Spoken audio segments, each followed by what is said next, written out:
마가복음 11장 12절부터 20절입니다. 이튿날 그들이 베다니에서 나왔을 때 예수께서 시장하신지라 멀리서 잎사귀에 있는 한 무화과 나무를 보시고 곧 그 나무에 무엇이 있을까요 하셨더니 가서 보신즉 잎사귀 위에 아무것도 없더라. 이에 무화과 때가 아님이라. 예수께서 나무에게 말씀하여 이르시되 이제 영원토록 사람이 내게서 열매를 따먹지 못하리라 하시니 제자들이 이 일을 듣더라. 그들이 예루살렘에 들어가니라. 예수께서 성전에 들어가사 성전 안에서 매매하는 자들을 내쫓으시며 돈 바꾸는 자들의 상과 비둘기 파는 자들의 의자를 둘러 엎으시며 아무나 물건을 가지고 성전 안에 지나다심을 허락하지 아니하시고 이에 가르쳐 이르시되 기록된 바 내 집은 만민이 기도하는 집이라 칭함을 받으리라 하지 아니하였느냐. 너희는 강도의 소굴을 만들었도다 하시매 대제사장들과 서기관들이 듣고 예수를 어떻게 죽일까 하고 꾀하니 이는 무리가 다 그의 교훈을 놀랍게 여김으로 그를 두려워함이로다. 그리고 이튿날이 날이 저물매 그들이 성 밖으로 나가니라.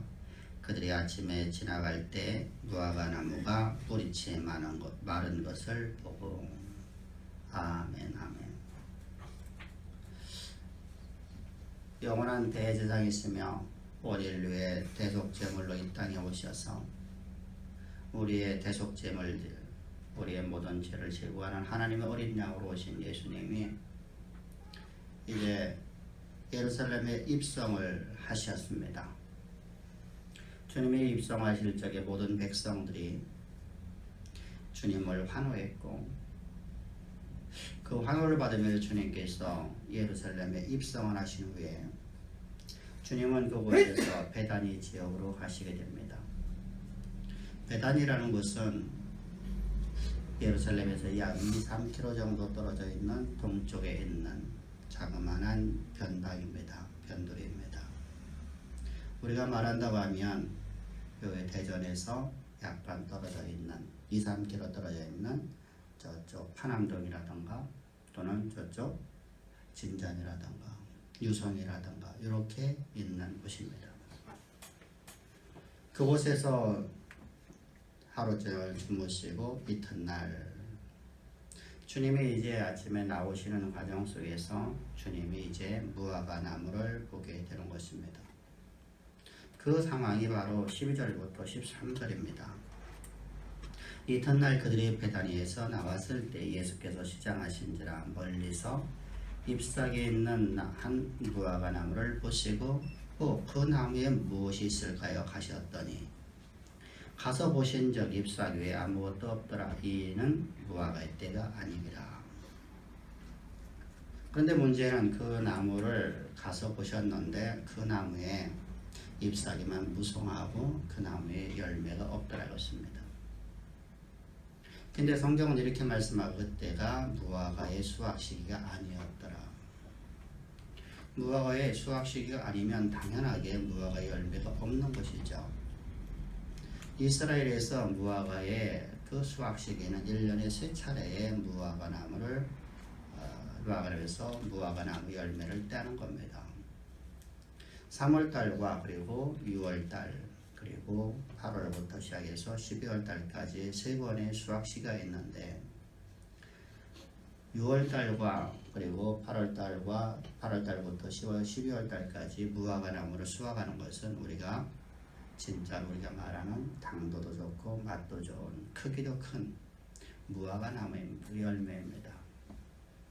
그때를 우리가 수확식이라고 합니다. 그런데 이스라엘에게도 겨울에 과거에 작년에 자라났던 가지에서 자그만하고 맛도 없고 당도도 전혀 없고 아주 보잘것없이 열려지는 하나의 무화과 열매가 맺혔다고 하지만 사실은 무화과 열매라고 말할 수 없는 열매가 맺혀지는 시기가 바로 3월달입니다. 그래서 3월달에 수확하는 이유는 무엇 때문이냐면 겨우 내내 양식을 먹고 양식이 떨어졌을 적에 이때 배고픈 가난한 사람들이 무화과나무에서 그 맛없는 것이라도 따서 배를 채웠단 말입니다. 마치 우리나라 보릿고개처럼 말입니다. 바로 그 시대 그런 3월달이 지나서 이제 4월달 6월절 시기가 들어왔습니다. 6월절 시기가 들어와서 주님께서 마지막으로 이제 마지막 신앙여행의 종착지인 예루살렘에 들어왔다가 이제 주님의 십자가에 하나님의 어린 양으로 십자가에 못 박혀 죽으시는 온 인류의 죄를 대속하시기 위해서 주님이 죽으셔야 되는 시기가 다 되었기 때문에 그 마지막 신앙여행을 마치고 이제 주님께서 예루살렘에 들어오셨는데 그때 주님이 이 무화과 나무를 보신 사건입니다. 근데 주님께서 무화과 나무를 보시고 나서 주님의 반응이 놀랍습니다. 14절을 보게 되면 이렇게 말씀을 하고 있습니다. 예수께서 나무에게 말씀하여 이르시되 이제부터 영원토록 사람이 내게서 열매를 따먹지 못하게 하리라 하시니 제자들이 듣더라. 성경은 분명하게 무화과 열매가 없던 시기라고 합니다. 무화과의 열매를 수확할 시기가 아니란 말입니다. 무화과의 열매가 맺혀지지 않았고 아도 꽃도 피지 않은 시기입니다. 근데 지금 주님께서 이 무화과 나무를 향해서 저주를 하고 심판하고 있는 모습을 바라보십시오. 여러분들 이걸 우리가 어떻게 이해해야 될까? 그래서 우리가 본문에 주는 메시지를 우리가 잘 이해를 한다는 것이죠. 첫 번째 우리에게 주시는 메시지는 바로 이겁니다. 예수님이 바로 심판주라는 겁니다. 우리는 예수님을 사랑의 하나님이라고 말하고 이해를 하고 있어요. 하나님은 사랑이 무한하셔서 나를 나보다 더 사랑하셔서 나를 위해서 십자가에 못 박혀 죽으시기까지 나를 사랑하신 하나님. 근데 그 하나님은 심판주라는 것이죠. 그래서 골로새서 1장 16절을 보면 이렇게 말씀을 하고 있어요. 만물이 그에게서 창조되되 하늘과 땅에서 보이는 것들과 보이지 않는 것들과 혹은 왕권들이나 주권들이나 통치자들이나 권세자들이나 만물이 다 그로 말미암고 그를 위해서 창조되었고. 예수님이 바로 창조주이시며 심판주이신데 그분은 어떤 것을 심판하시냐는 것입니다. 여러분들 하나님께서 그 만물을 창조하셨어요. 창조하신 것은 그를 위하여 하나님께 창조하셨다는 것이죠. 근데 만물이 그를 위해서 존재되지 않는다고 하면 그를 위해서 존재되지 않는다고 하면 그의 뜻대로 행하지 않는다면 이런 말입니다. 하나님은 가차없이 심판하시겠다는 겁니다. 그래서 그를 위해서 존재하는 모든 만물, 다시 말해 하나님이 원하시지 않는 아버지의 뜻을 거스르는 모든 것들은 하나님께서 심판하신다는 메시지입니다. 근데 하나님이 만드신 자연의 법칙이라는 게 있단 말입니다. 자연의 법칙도 하나님의 뜻이라는 것이죠. 무화과 나무가 열매 맺는 것은 저 이스라엘 지역에서는 1년에 3차례밖에 맺을 수가 없다는 것이죠. 아무 때나 맺어지지 않는다는 겁니다. 내가 원한다고 아무 때나 그 나무의 열매가 맺어지는 게 아니라 하나님의 법칙에 따라서 그 나무는 열매를 맺어왔어요. 그리고 지금은 열매를 맺는 시기가 아니고 열매가 이미 다 떨어진 시기예요. 그렇다면 여러분들 예수님께서 이걸 마치 억지적으로 지금 메시지를 던지고 있는 건 아닌가? 열매가 없는 시기 속에서 예수님께서 열매가 없다고 저주한다고 하면 여러분들은 하나님의 창조하신 하나님의 창조의 방법, 자연의 법칙, 이것을 하나님께서는 왜 이렇게 하시는가? 물은 여러분도 위에서부터 밑으로 흘러내리는 게 당연한 건데 위로 흐르지 않는다고 그걸 저주한다고 해서 그것을 없애버린다고 하면 우리가 여러분들 하나님 앞에 어떤 말을 해야 될까? 하나님은 창조주이시고 그분의 뜻을 따라 모든 만물을 지었으니까 하나님께서 마음껏 하도록 내버려 두자. 근데 여러분들 여기서 우리가 중요하게 볼 것이 뭐냐면 본문의 내용을 우리가 이해를 하기에 앞서서 우리가 지금 이 무화과나무 사건이 어떤 사건과 연결되어 있는가를 우리가 보여야 됩니다. 당시 이 무화과나무의 열매 없는 이 모습은 이스라엘의 신앙의 타락의 모습을 그려놓고 있다는 것이죠.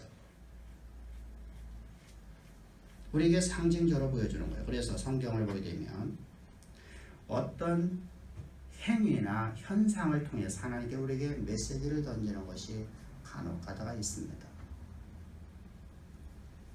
오늘 본문도 마찬가지죠. 그래서 이스라엘 백성들의 신앙의 타락의 모습을 그려놓고 있는 내용이에요. 그들은 그들의 신앙을 보면 멀리서 보면 잎이 무성하여서 키가 커서 나무가 아주 틈신해서 그곳에 무엇인가가 있을 것처럼 보여지지만 가까이 가서 보면 그곳에 내용이 아무것도 없는 열매 없는 나무인 것처럼 이스라엘 백성들의 당시의 예수님 당시의 신앙의 상태를 보면 멀리서 보면 아주 거룩해 보이고 성결해 보이지만 가까이 가서 보면 그들의 신앙의 타락의 모습, 열매 없는 신앙,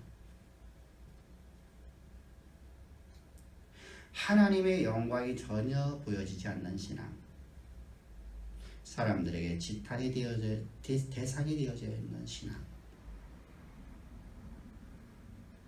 신앙의 내용은 전혀 없고 잎만 무성한 저 나무처럼 무화과나무처럼 그들의 신앙은 형식만 가득한 신앙의 상태의 유대교를 지금 우리에게 보여주고 있는 것입니다. 그것은 바로 이어서 나오는 성전 정화 사건을 보면 우리가 이해를 할 수 있습니다. 여기서 우리가 성경의 기록 방식을 먼저 좀 이해를 해야지만 우리가 본문의 내용을 더 확실하게 이해할 수 있어요. 마태의 기록 방식은 주제별로다가 성경을 기록해요. 그래서 연대기적으로 기록하지 않아요. 다시 말하면 어떠한 메시지를 주기 위해서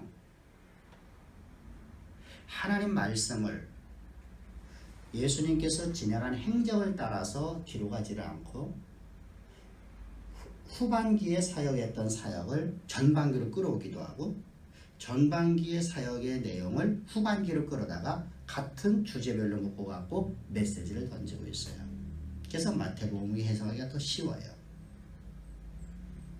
왜냐하면 주제별로 되어 있기 때문에 어떤 의미의 말인지를 우리가 더 쉽게 이해할 수 있어요. 근데 마가의 기록 방식은 그렇지가 않아요. 그런 연대기적으로 기록하고 있어요. 다시 말하면 예수님의 행적을 그대로가 지금 기록하고 있는 거예요. 근데 지금 예수님의 행적의 모습이 묘한 것이 이 무화과나무의 열매 없는 무화과나무의 사건의 가운데에 주님이 지금 일하고 있는 모습이 하나의 사건이 바로 성전 정화 사건이에요. 그래서 그 앞뒤로다가 열매 없는 무화과나무의 사건을 보면서 무화과나무를 저주한 하나님의 심판이 이루어진 것을 마지막으로 말미에 놓고 가운데에 예수님께서 지금 이 무화과나무의 사건의 연속선장으로다가 주님은 지금 예루살렘 성전에 들어가셔서 성전 정화 사건을 행하고 있는 거예요. 그래서 지금 무화과나무의 사건이라는 것은 나무의 사건은 그냥 나무에 열매가 없다 그런 말을 하려고 하는 게 아니에요. 주님이 시장하셔서 배고파서 따먹으려고 했더니 없어서 주님이 창조주인데 주님이 원하는 것이 없어서 이런 말을 하려고 하는 게 아니라 이스라엘 백성들의 타락상을 지금 주님께서 말씀하고자 하는 거예요. 제자들과 오늘 우리에게. 그러면 여러분들 이스라엘 백성들의 저 타락상은 어느 정도였을까? 그것을 바로 15절에서 우리에게 말씀을 하고 있어요. 15절을 보면 그들이 예루살렘에 들어가니라 예수께서 성전에 들어가서 성전에서 매매하는 자들을 쫓아내시며 존바꾸는 자들의 상과 비둘기 파는 자들의 의자를 둘러 엎으시고. 주님께서 지금 성전에 들어가는데 성전이 얼마만큼 타락했냐면 타락상이 얼마만큼 심했냐면 성전에서 매매를 하더라는 거예요. 그리고 성전 안에 환전소가 있다는 거예요. 돈을 바꾸는 자들, 환전소. 우리가 미국을 가려고 하면 우리가 외환은행이나 이런 데를 가고 우리가 돈을 환전을 하죠. 또는 김포공항 가고 또는 뭐 어디를 가서 공항에 가서 우리가 환전을 합니다. 이렇게 환전하는 것이 성전 안에 있더라고요. 그리고 비둘기를 팔고 있더라는 거예요. 비둘기는 무엇입니까? 하나님 앞에 가난한 사람들이 하나님 앞에 속죄 제물로 드려지는 것입니다. 소외된 사람들이 하나님 앞에 속죄 제물로 드려지는 제물입니다. 그러면 그게 어떤 의미냐? 성전 안에 환전소가 있었는데 이 환전소라는 것은 아까도 말씀드렸다시피 돈을 바꿔주는 거예요. 로마의 시제 형상에 있는 돈을 유대 돈으로 바꿔주는 거예요. 이스라엘 백성들은 중간기 이후에 성전 제사가 사라져버려요. 그들은 모두가 회당 예배로 바뀌어집니다. 그래서 범죄를 했을 적에도 하나님의 성전에 나와서 희생 제물을 드리지를 않아요.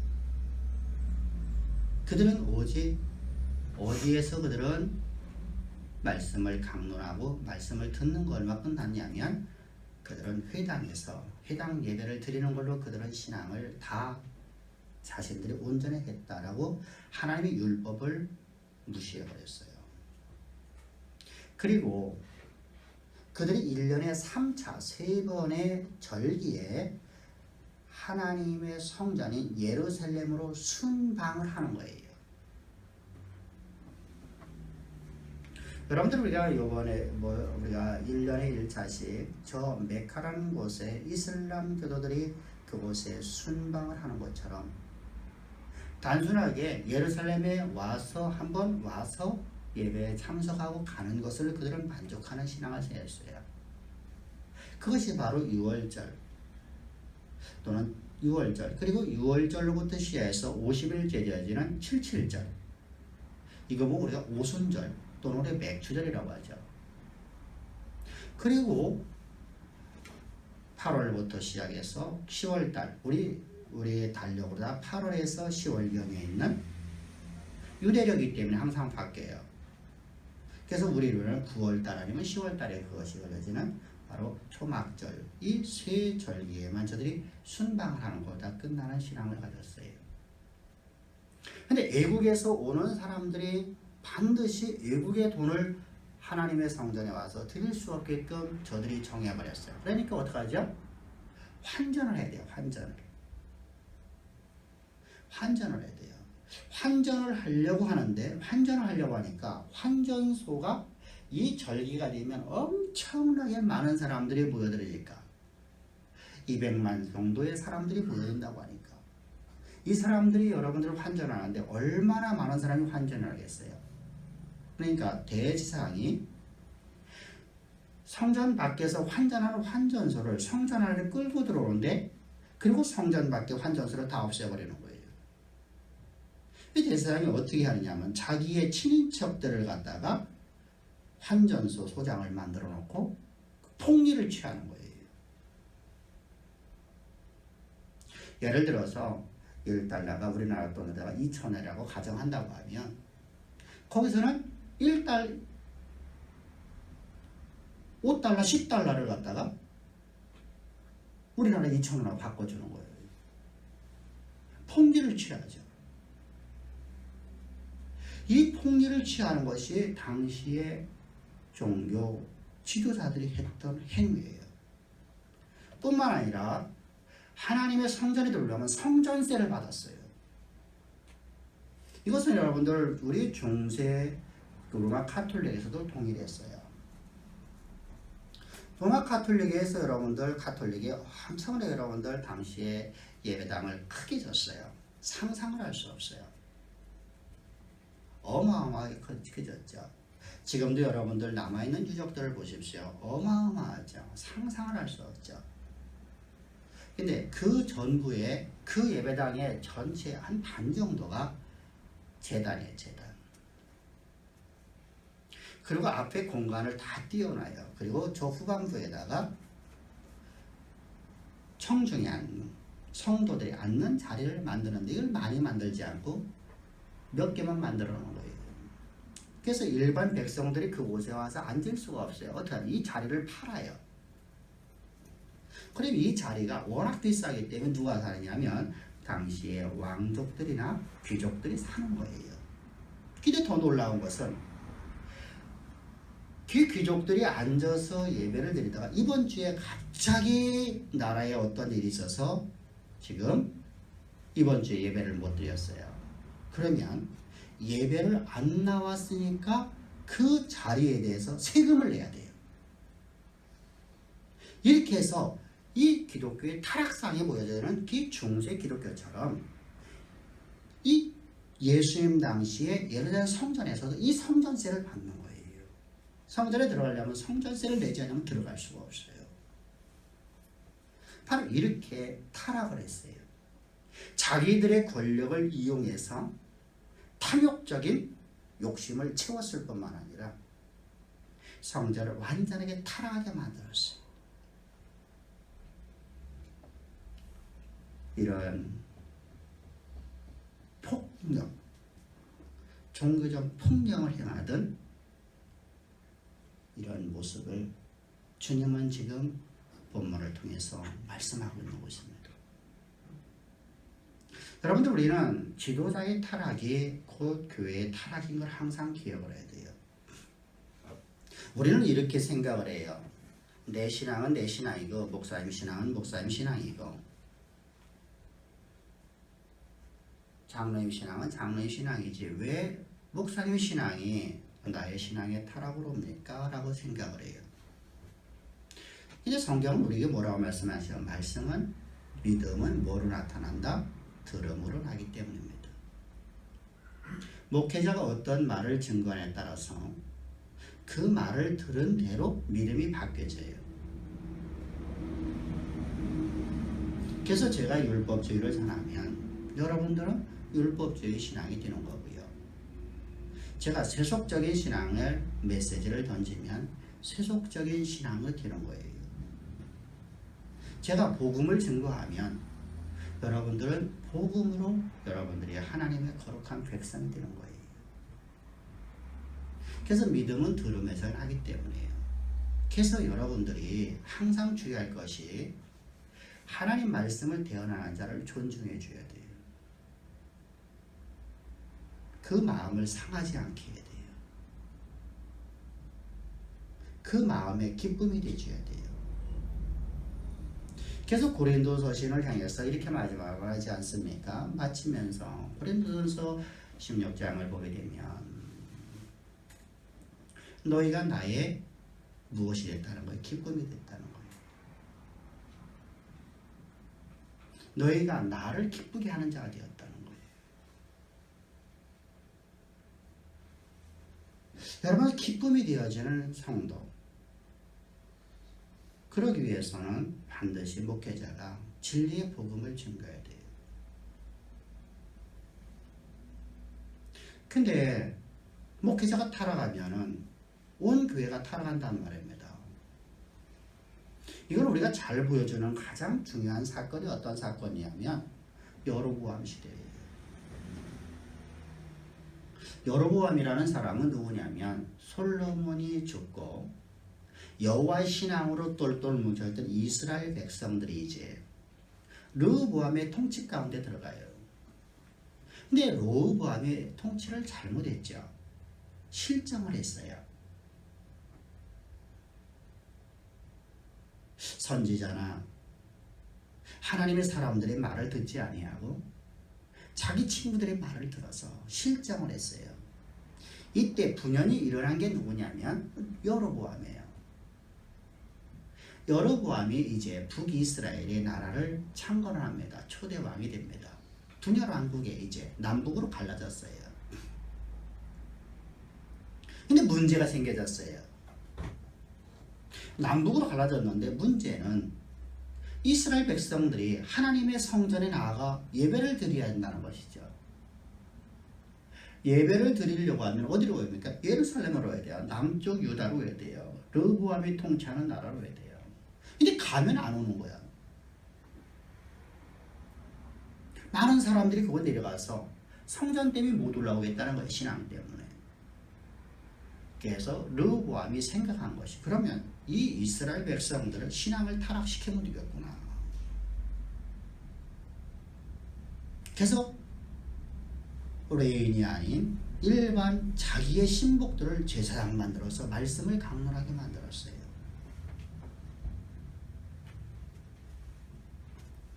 그때 여러분들 그 백성들이 곧바로 타락해서 북이스라엘은 여호와를 떠나버린 자들이 되었어요. 그리고 그들이 이제 성전을 그곳에 짓는 거예요. 사실 성전이 아니죠. 산당을 지은 거죠. 그곳에 황금 송아지를 만들어 놓고 이것이 여호와라 이렇게 말했어요. 그랬더니 온 백성들이 그것을 경배하더라. 여러분들 보십시오. 불과 며칠 전까지만 해도 여호와 신앙을 갖고 있던 그들이에요. 지도자를 타락시켜버리고 지도자가 황금 송아지를 만들어 놓고 이것이 여호와라 말하니까 백성들이 그것을 경배하더라는 거예요. 숭배하더라는 거예요. 우리는 여러분 오늘도 진리의 말씀이 없이는 살아갈 수 없는 존재들임을 항상 기억합시다. 할렐루야. 여러분들이 가장 중요한 것이 목회자가 어느 학교 나왔냐, 어느 교단에 속했냐 아무 필요 없어요. 그 여러분들은 아무 관계가 없어요. 농사꾼이면 어떻고 노가대에 일을 하는 사람이면 어떻고 노숙자에 있었으면 어떠냐는 것이죠. 하나님이 쓰시는 사람이면 하나님의 진리를 증거하는 자면 그걸로 여러분들이 감사하고 그를 존경해 줄 수 있어야 돼요.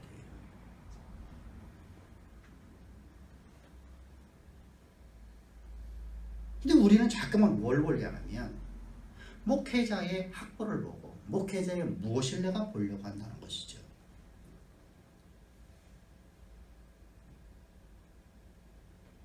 여러분 한국교회의 타락상이 바로 거기에 있는 거예요. 진리를 증거하는 자를 찾으려고 하지 않고 어느 대학 나왔느냐. 근데 여러분 성경을 보십시오. 성경을 보게 되면 하나님이 쓰신 사람들의 과거의 모습을 다 그려놓고 있어요.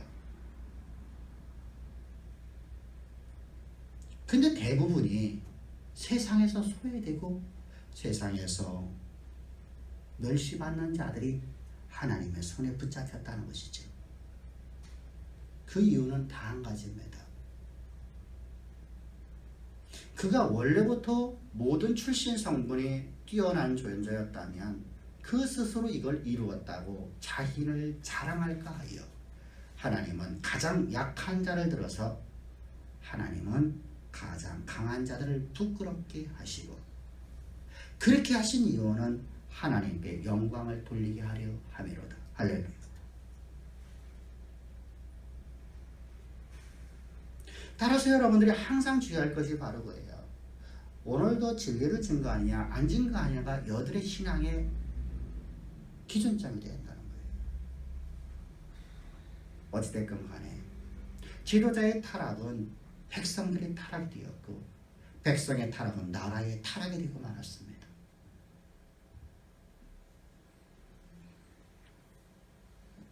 이들이 심지어 여러분들 비둘기를 갖다가 성전에서 팔았다고 성경은 기록하고 있지 않습니까?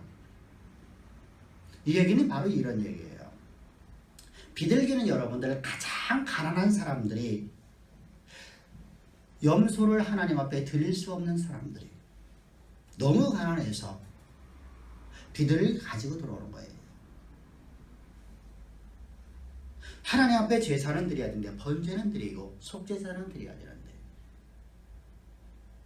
너무 가난해서 가진 것 없어서 비둘기를 집에다 기르는 비둘기를 한 거예요. 근데 비둘기가 집에서 기르는 비둘기도 없을 만큼 가난한 사람이 있을지는 어때죠? 산비둘기를 잡아서 가져와라. 그것도 없는 사람은 어떻게 하냐면, 사실 여기서 말하는 것은 몸이 병들어서 사지욕신을 제대로 움직일 수 없어서 비둘기를 가서 산비둘기를 잡을 수도 없는 가난한 사람이라면 어떡하느냐. 밀가루 한 점을 가져와요. 거친 밀가루. 우리가 고운 밀가루가 아니라 거친 밀가루 한 점 가져와요. 이렇게 가난한 사람들이 성전에 나왔는데, 머나먼 순례길을 왔는데 성전에서 그걸 트집 잡는 거예요. 누가요? 제 사람들이. 트집 잡아서 그거 안 된다. 버려야 된다. 그걸 압수해 버리는 거예요. 그리고 비둘기를 비싸게 파는 거예요. 자기들이 갖고 있는 비둘기를. 그걸 사지 않으면 하나님 앞에 예배드릴 수 없다는 것이죠.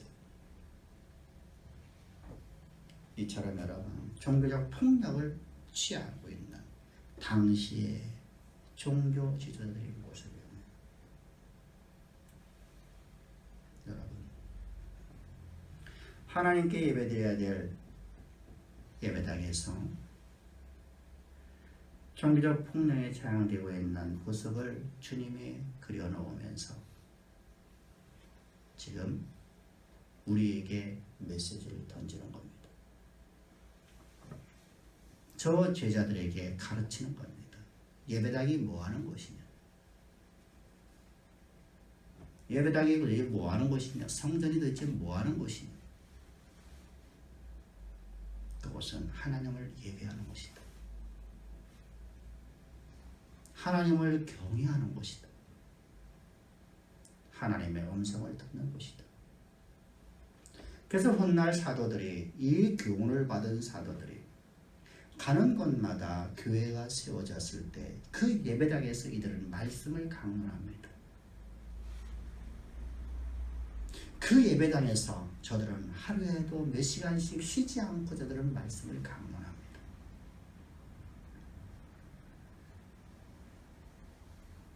오늘 여러분들 우리가 설교가 조금만 길어도 듣기 싫다고 바라고 있는 모습은 아닌가.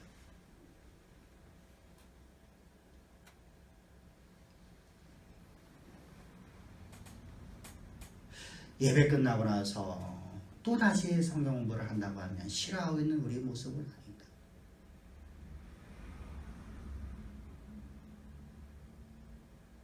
그저 오늘 순례자들이 예배당에 왔었던 저 절기를 지켰던 저 이슬람 교도들이 저 메카라는 곳에 순례해서 한 번 1년에 한 번 갔다 오면 자신의 구원이 있다고 생각하는 것처럼,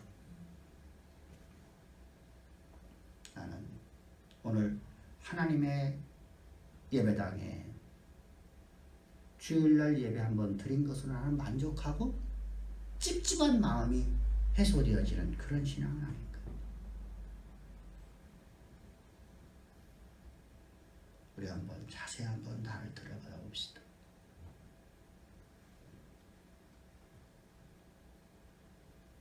나를 자세히 들여다보란 말이거든. 내 모습은 어떤지 이렇게 입만무성한, 멀리서 보면 집사요, 권사요, 장로요, 멀리서 보면 전도사요, 강도사요, 목사요.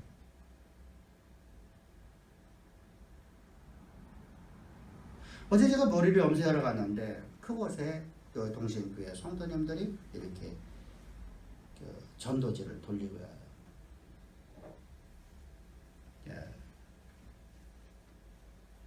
그래서 그분들하고 잠깐 동안 얘기를 하니까 머리 염색하고 있는 그분이 저한테 목사님이세요. 네. 했더니 제가 거기 가서 두 번째 머리 염색을 하는데 첫 번째는 머리를 말려주지도 않았어요. 머리만 감겨져요. 근데 머리가 안마를 해주는 거야. 여러분들 나 이제까지 그분 딱 두 번 봤어요. 그분이 내 실체 아무것도 몰라요. 단 하나 내 외모에 부여지는 것이 뭐예요? 멀리서 보니까 하나님의 사람. 내 실체를 아무것도 보지 않고 그저 뭐 해주는 거예요? 존귀하게 해주는 거예요.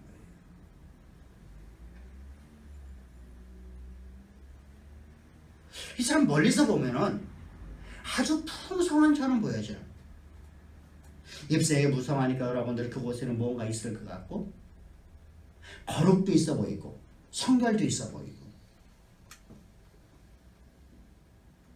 그래갖고 머리를 말리고 있는데 젊은 청년들이 한 30대 가까이 된 사람들이 쭈르르 들어와요. 그러더니 목사님 인사하고 가겠습니다 하고 인사를 하고 가는 거예요. 동신교회, 요 밑에 가면 동신교회 있어요.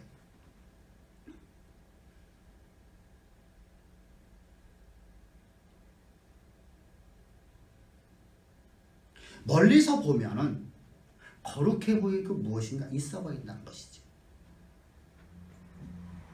근데 신앙의 내용이 없는 나무라고 하면, 거룩이 사라져버린 나무라고 한다고 하면, 열매 없는 나무라고 한다면 주님이 뭐라고 말씀하실까? 그때 주님이 하신 말씀이 뭐예요? 영원토록 내게서 열매를 사람들이 따먹지 못하리라. 영원토록 성 밖에서 이를 갈림이 있으리라.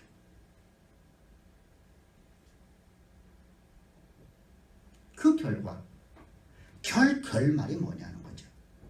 20절입니다. 다 같이 시작. 그들이 아침에 지나갈 때 무화과 나무 뿌리채 마른 것을 보고, 이 나무는 하나님께서 우리에게 하나님의 뜻을 알려주려고 쓰임받은 나무일 뿐이에요. 이 나무의 목적은 하나님의 영원하신 뜻을 모든 사람들에게 알려주려고, 모든 세대 모든 사람들에게 알려주려고, 열매 없는 신앙의 결과가 어떤가를 알려주려고 이 나무가 쓰임받은 거예요. 이 나무는 행복하죠.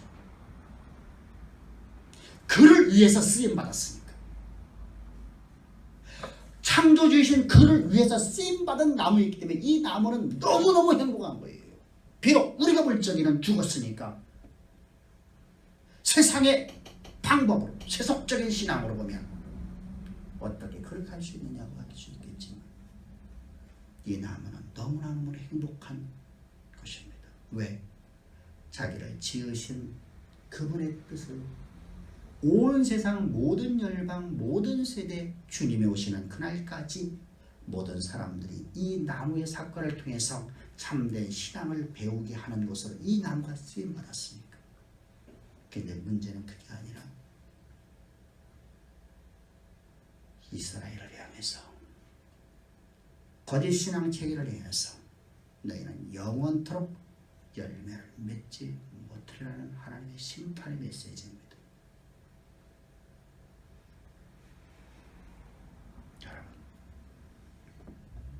근데 여기서 중요한 게 또 한 가지가 있어요. 그게 무슨 말이냐면 하나님의 심판의 메시지는 심판이 목적이 아니라는 거예요. 심판이 목적이었다면 이스라엘 백성들은 아무도 구원을 받을 수가 없어요. 심판의 목적이 아니라 저들이 신앙의 회복을 하나님의 목적에 두고 이 말씀을 주고 있다는 사실입니다. 저들의 성전의 회복과 신앙의 회복이 된다는 겁니다. 그걸 목적으로 주님께서 심판의 메시지를 던지는 것이었습니다. 오늘 우리는 어떻습니까? 우리 신앙에서 우리 신앙의 회복과 예배의 회복이 어떻게 되어야 되는가를 주님은 말씀하고 계시는 것입니다. 나는 오늘 하나님 앞에 나올 때 아니 우리의 모든 삶 속에서 삶에서 나는 어떤 신앙함을 가지고 삽니까? 내 주변으로부터 나는 존경을 받고 존경받는 삶으로 나는 성령의 열매를 맺히는 삶을 살고 있습니까? 아브라함을 보십시오. 아브라함의 인생은 여러분들 창세기 23장을 보게 되면 그는 햇사람들에게 존경을 받고 있어요. 인생이 그의 인생은 나그네의 인생을 살았었어요. 어떤 존재가 나그네를 향해서 존경한다고 말하겠습니까? 그런데 아브라함이 그 해족속 바로 옆 동네에서 살고 있는데 그곳에 장막을 치고 나그네의 삶을 살고 있는데 그의 삶에 10여 년 동안 20여 년 동안 그 살아오는 모습을 보니까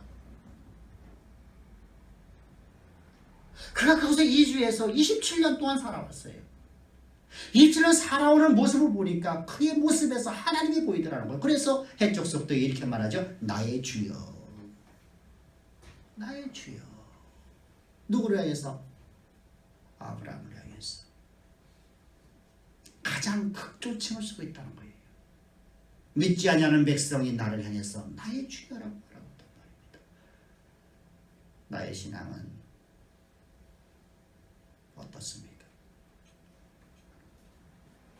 가족들로부터 일가 친지들로부터 존경을 받고 있습니까? 아니면 쌈박질하는 자로 칭함받고 있습니까? 교회에서는 누구나 다 존경을 받을 수 있어요. 입만 무성할 수 있단 말입니다. 예배는 회복되고 있습니까? 예배를 그저 순례하듯 나는 드리고 있지는 않습니까?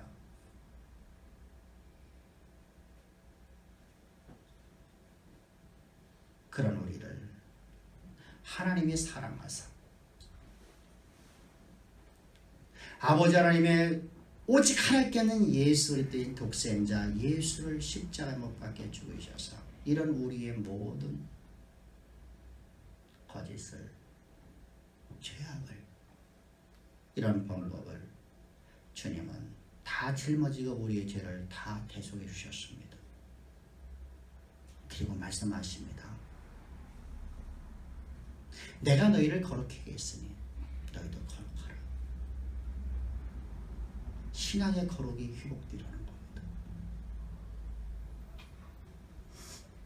내가 너희에게 이 심판의 메시지를 주는 것은 이 심판을 하려는 게 아니라 내가 너를 사랑하기에 너의 신앙이 회복되라는 겁니다.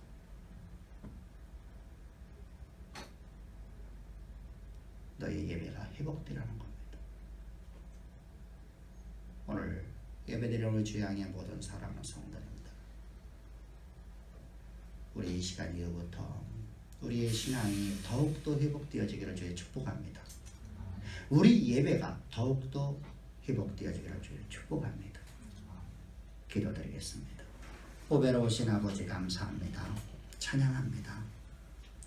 오늘 주님께서 우리 주시는 이 생명의 말씀이 우리의 신앙의 회복으로 우리의 예배의 회복으로 우리를 더욱더 하나님 앞으로 나아가는 하나님과 저희들 더욱더 친밀한 교제가 이루어지는 하나님과 더욱더 화목이 이루어지는 아버지 하나님 보배로운 말씀으로 우리 모두가 들을 수 있도록 우리 심령을 사로잡아 주심을 감사합니다.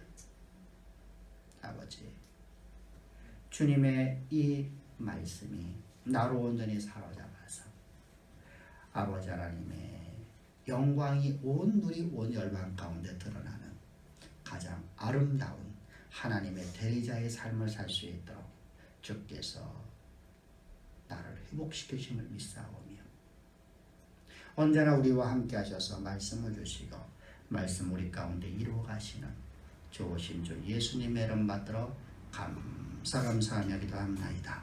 아멘.